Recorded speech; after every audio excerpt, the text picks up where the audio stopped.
हम लोग शुरू कर रहे हैं अब आगे, और वो है स्फेरिकल मिरर। कौन सा मिरर? कौन सा मिरर? Spherical mirror. कम से कम आज शुरुआत कर दें, कल अगले टर्न से फिर हम लोग बढ़िया से शुरू कर लेंगे, है ना? हटा जाएगा तो अगले टर्न से मोमेंटम हम लोग पकड़ सकते हैं। स्फेरिकल मिरर, दो तरह का स्फेरिकल मिरर है, एक है कनकेव और एक है कन्वेक्स। किसको कहते हैं कनकेव और किसको कहते हैं कन्वेक्स, जान लो एक जरा सा। दिखाया ऐसे ही जाता है, जिसमें रिफ्लेक्टिंग सरफेस हो, कनकेव, कनकेव माने धंसा हुआ, जिसमें रिफ्लेक्टिंग सरफेस कनकेव हो उसे कनकेव मिरर, और जिसमें रिफ्लेक्टिंग सरफेस, जानो ना ये जो बनाया गया पॉलिश है, इधर से गिरेगा तो इमेज बनेगा ना?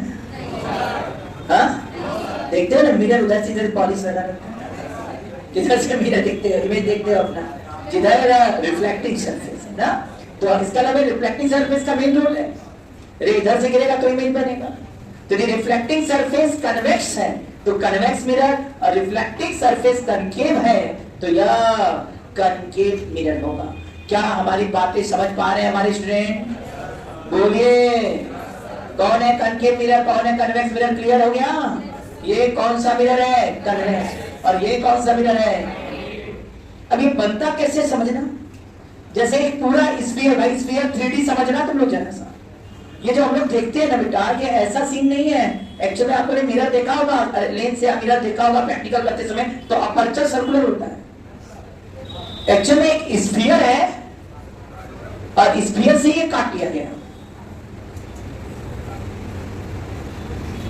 और स्फीयर 3D पिक्चर सोचो, और ये काटोगे तो क्या ये इस तरह से कटेगा? हाँ या ना? इस तरह से कटेगा? अरे हाँ तो बोलो, ये कटिंग, इसका अपर्चर कैसा दिखेगा? क्या ये अपर्चर सर्कुलर टाइप का दिखेगा? तो ये जो हम सर्कुलर होगा सामने से, ये जो हम लोग देखते हैं, और हम लोग को उसकी रेडियस आपको जो ज्यादा रहता है तो बहुत पतला रहता है, वो ठीक रहता है, तो हाथ से छूते हैं तब पता लगता है किधर कन्वेक्स और किधर कनकेव।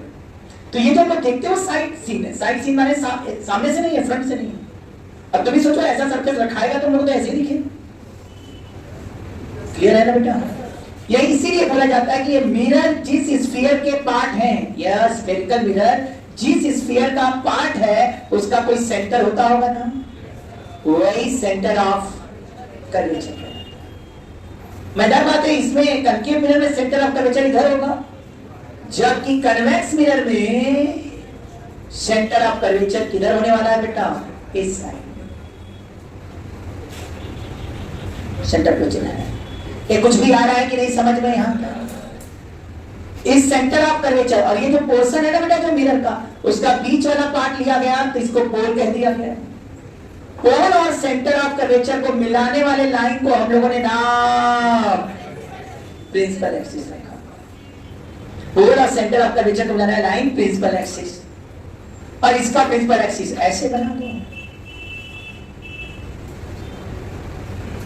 तो सेंटर ऑफ कर्वेचर क्या है? कोई भी स्फेरिकल मिरर एक स्फीयर का हिस्सा होता है, उस स्फीयर का जो सेंटर होगा उसको लेते हुए स्फीयर बना दिया जाए इस पार्ट को, तो जो स्फीयर का सेंटर है वो सेंटर ऑफ कर्वेचर, और जो स्फीयर का रेडियस है वो रेडियस ऑफ।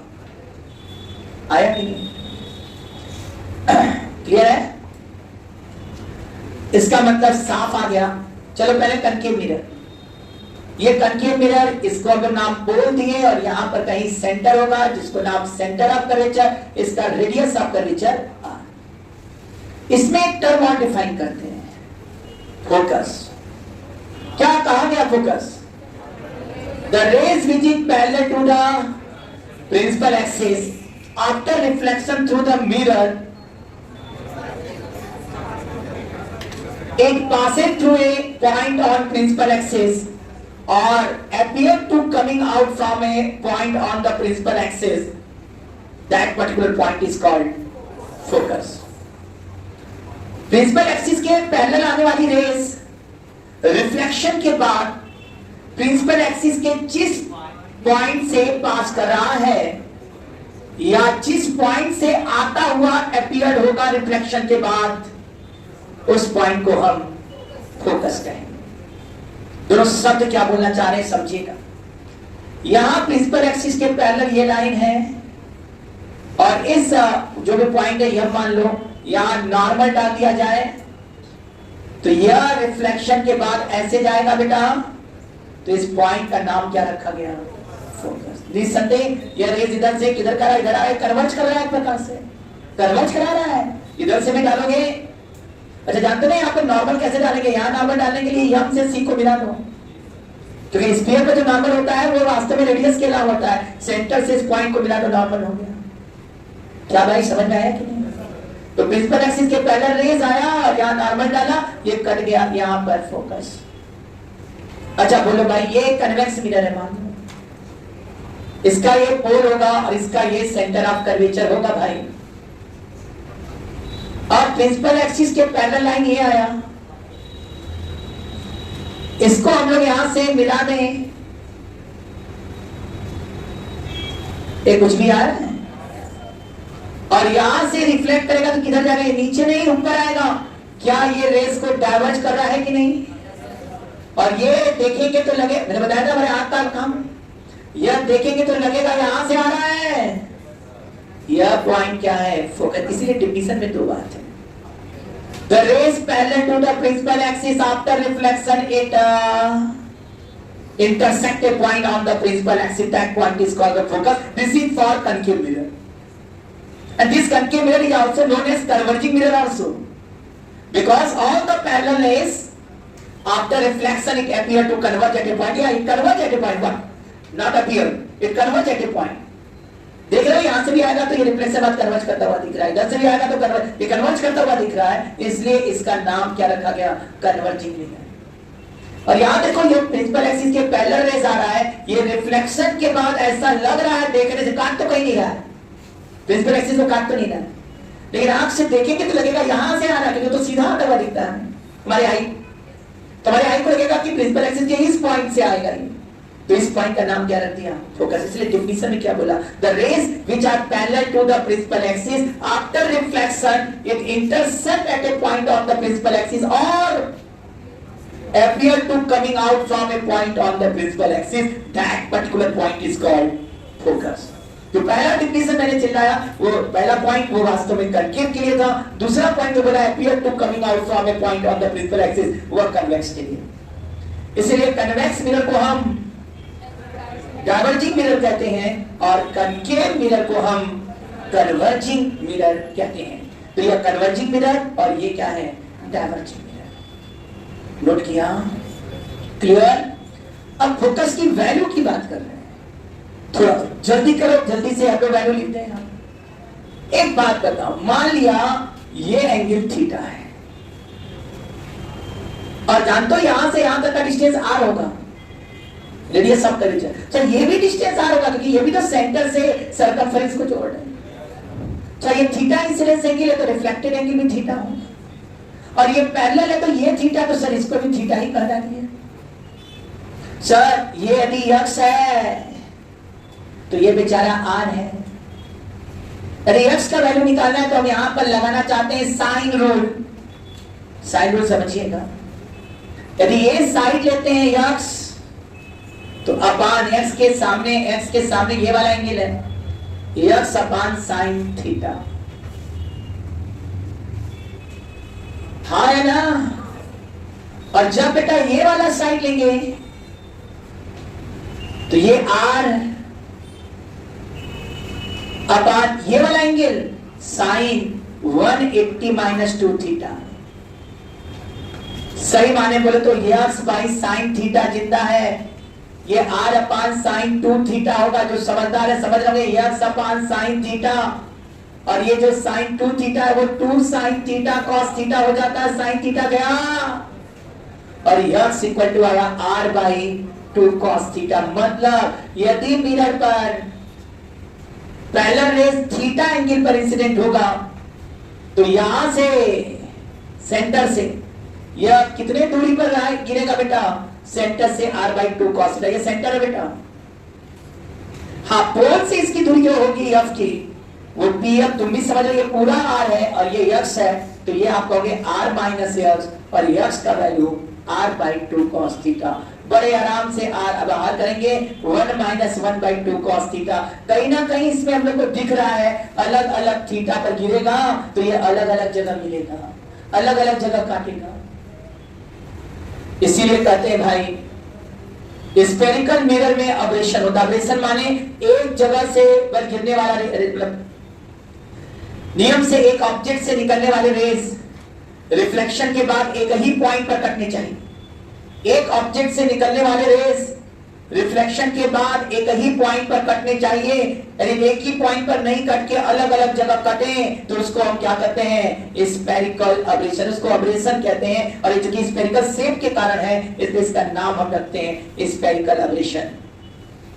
देखा जाए तो इसमें कर सकते हो यदि एक ऑब्जेक्ट से रेज आएंगे तो रिफ्लेक्शन के बाद एक जगह न काट के ये बगल बगल फैल जाएंगे। दिख रहा है कि फोकस अलग अलग पॉइंट के लिए अलग अलग।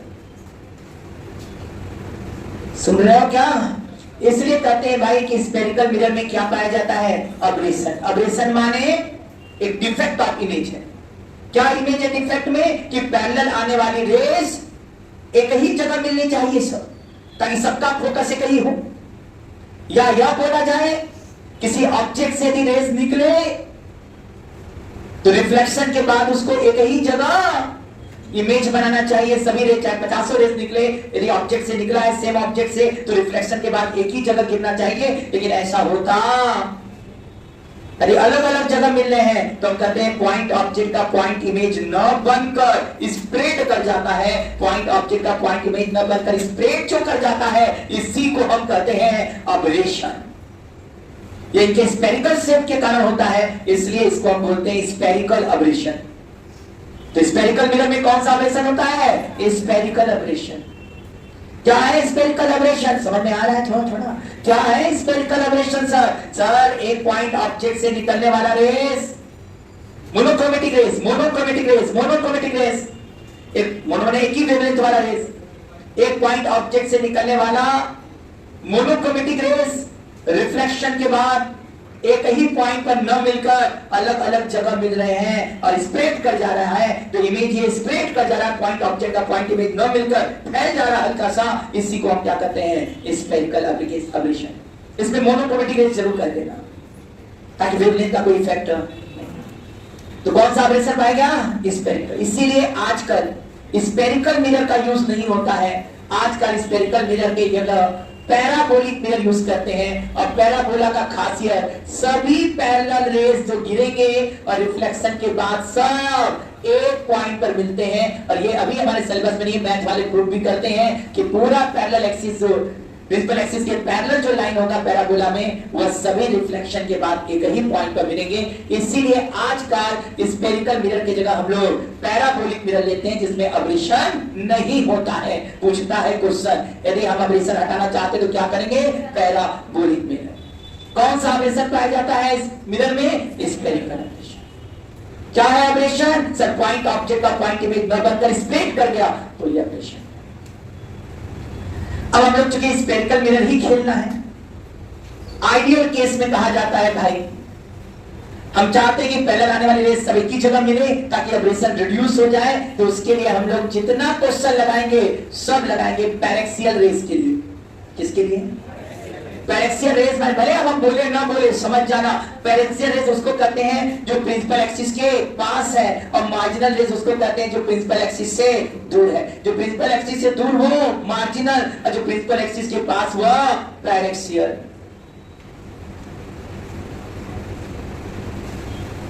यदि पैरेक्सियल रेस होगा तो क्या हो जाएगा? यदि पैरेक्सियल रेस है तो क्या थीटा टेंड्स टू 0 होगा कि नहीं? यदि पैरेक्सियल रेस हो तो क्या हो जाएगा? रेस एक्सिस के पास माने यम पॉइंट यहाँ नहीं, यम पॉइंट नजदीक आ जाएगा और यम पॉइंट जितना नजदीक आते जाएगा सर थीटा छोटा होता जाएगा। और इसी को बोलता है बुक में अपर्चर इज वेरी स्मॉल।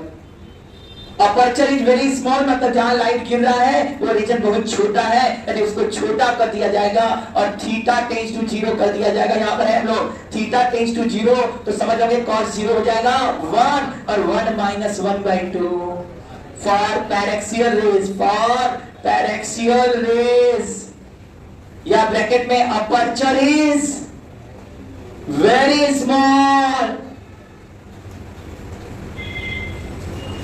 तो थीटा टेंड्स टू 0, cos 0 1, तो ये हो जाएगा भाई 1 माइनस 1/2, बड़े आराम से ये r/2।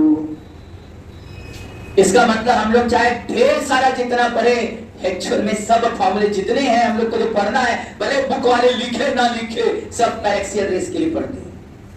अब भले रेस यहाँ गिराएंगे, क्वेश्चन लगवाएंगे तो समझाने की बात है, लेकिन सब आइडियल केस है। All formula is derived for the paraxial rays. जो जो मिरर का फॉर्मूला डिराइव किया गया सब पैरेक्सियल रेस है। इसलिए जब डिराइव किया जाता है तो देखना सब लोग अंतिम स्टेप में लिख देते हैं अपर्चर इज वेरी स्मॉल।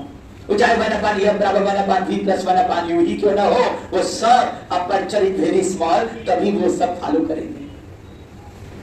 सुने तो कहीं भी लिखे ना find the image due to the paraxial rays, थोड़ा मत जाना। पैरेक्सियल रेस माने उन्हीं रेस को हम ले रहे हैं जो प्रिंसिपल एक्सिस के पैरेलल, और प्रिंसिपल एक्सिस के पैरेलल रेस है तब हम कर सकते हैं प्रिंसिपल एक्सिस के पास होंगे तभी पैरेलल रेस रिफ्लेक्शन के बाद एक ही पॉइंट पर कटेंगे।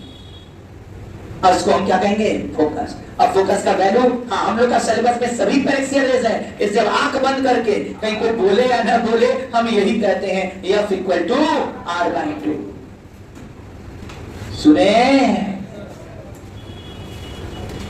इसका मतलब है हम लोग केवल बात कर रहे हैं, ये मिरर है, यहाँ पर सेंटर, इसके बीच में फोकस, ये दूरी r और ये दूरी r/2। अब बिना बोले समझ जाना, we are discussing for only the paraxial rays. जितने फॉर्मूले होंगे सब पैरेक्सियल रेस, अपर्चर छोटा है उसके लिए। ये आ रहा है कि नहीं? चाहे लेंस हो चाहे मिरर, सब में स्मॉल अपर्चर की बात है।